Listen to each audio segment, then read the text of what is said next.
Hi, my name is Ben Lightfoot. I'm the CEO of McCann World Group here in Singapore. We have 6 businesses that wrap up into what McCann World Group forms here. So there's I'm responsible for about 150, 160 people as I look after the creative side of the business in terms of idea generation. I'm from New Zealand, hence my bad use of vowels. What coming to Singapore did for me and my family was just really open up this incredible world we live in. And I think for me that's a massive part of what I see as my job in a lot of ways. One of the things that I say to my team is there are 2 types of people in the world. There are people with their arms open and their arms closed.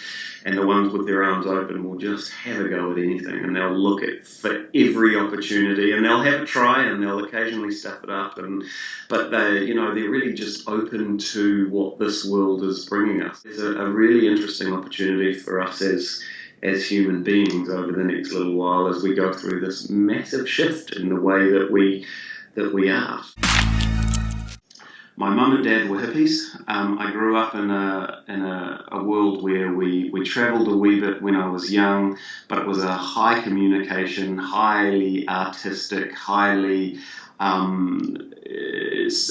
encouraging and supportive environment where my sister and I were pretty much brought up to believe that we could do anything we wanted. And when I look back on that now, I think that has provided a huge starting point for where life ended up going. I was a professional or a semi-professional skateboarder when I was in my teenage years, and I had a really bad accident, which meant they luckily didn't, but they were going to amputate my arm.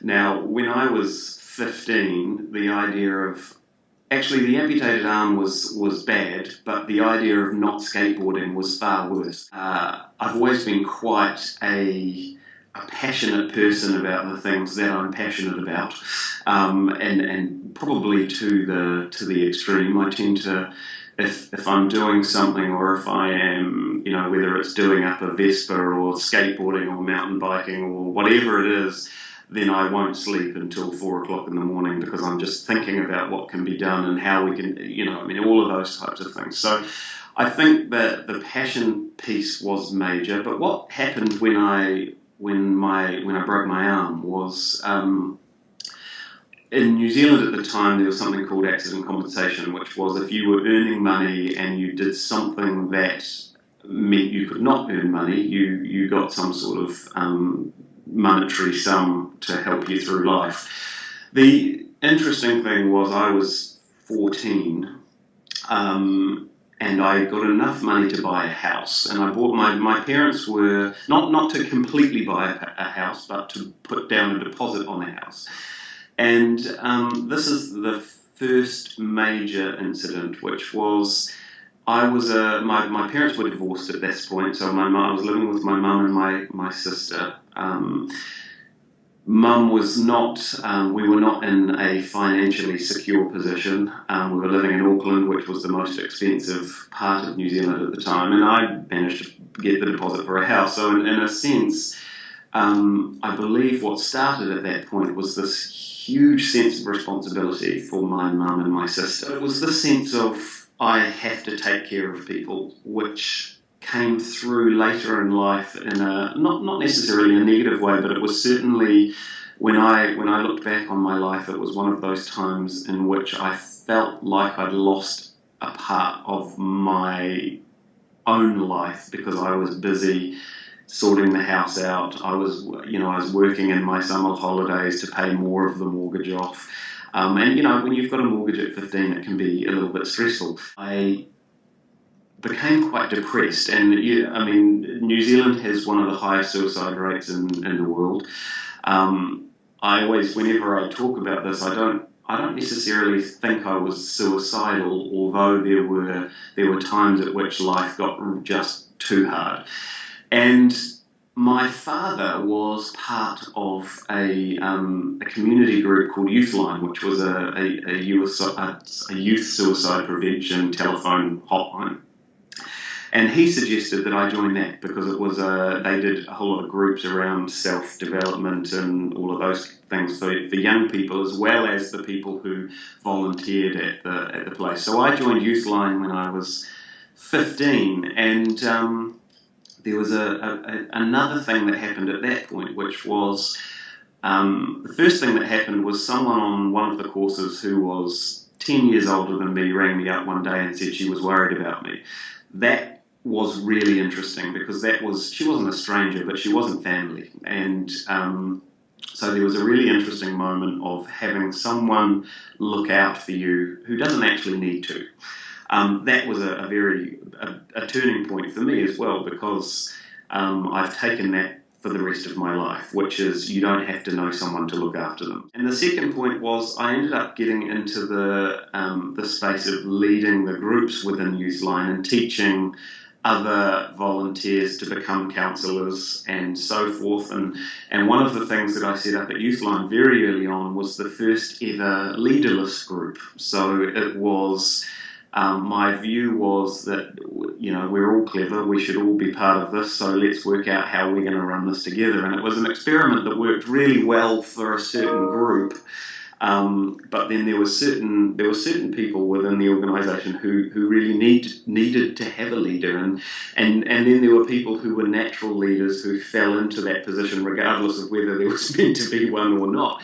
For me, it was about the importance of being present and looking after people. It was the stress of needing to make decisions and so forth relatively early on in life.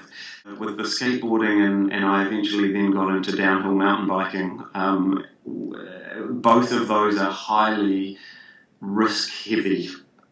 And they're both sports in which you need to make decisions very quickly as well. So if you don't turn, you're going to hit that tree at 90 kilometres an hour, which so you tend to react really quickly. And again, in hindsight, I tend to look at some of that stuff and go, wow, that's really interesting, because I am someone who gravitates to making risky, quick decisions. Risky, I don't mean that they won't work, but what I mean by that is they're choices that I don't think everyone takes.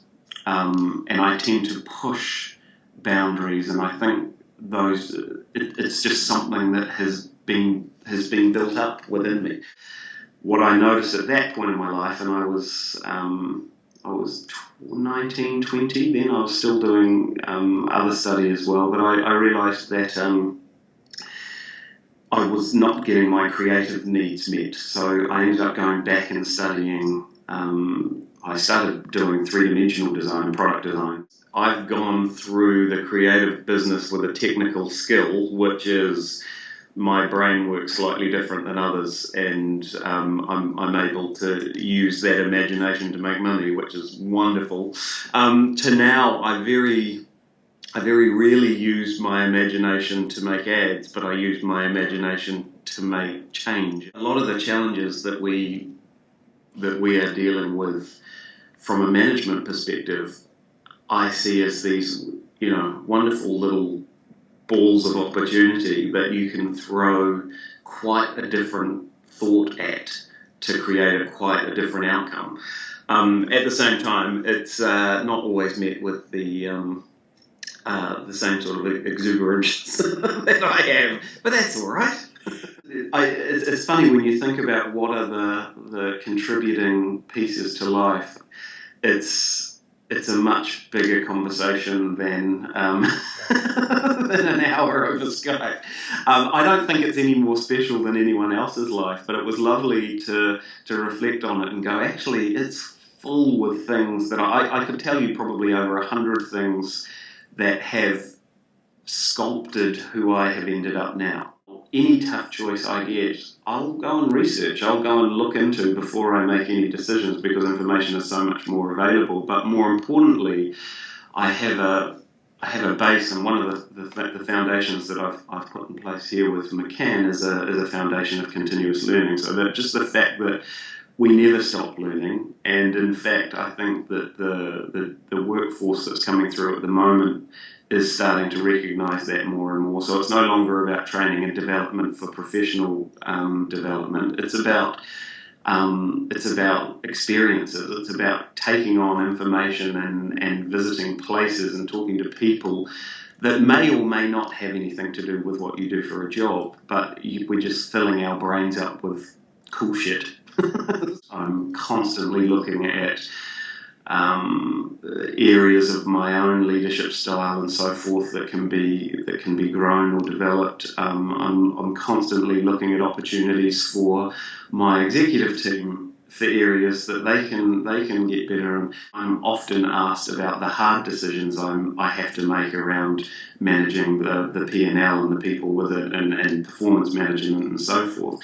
I think the discussion needs to talk about how we're inspiring and growing the people to be able to manage those pieces at the same time. What are we doing on the soft side that is building better people to lead better people to grow better people? Wow.